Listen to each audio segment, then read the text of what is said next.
نمیدونم تا به کی باید آقا بمونم، رفیقام شهید بشن ولی من جا بمونم. دنبال شهادتم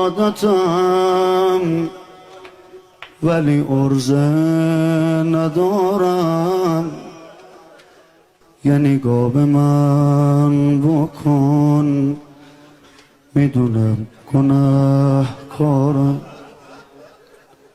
خیلی دلتنگ میشی از سفر جا بمونی، رفیقات شهید بشن باز تو تنها بمونی.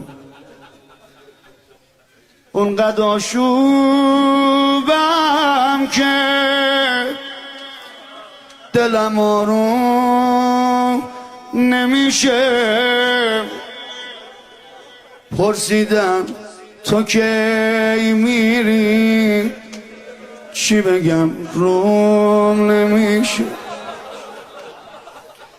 همه آرزوم اینه روی پات شهید بشم، عاقبت به خیر بشه، آقا رو سپید بشه. نمیدونم قراره مرگ من کجا باشه، همه تر زمینه مجلس گناه باشه. خوشا به حال اونی که برای دینش خون میده، سلام میده به اربابا، رو پای زهرا جون میده.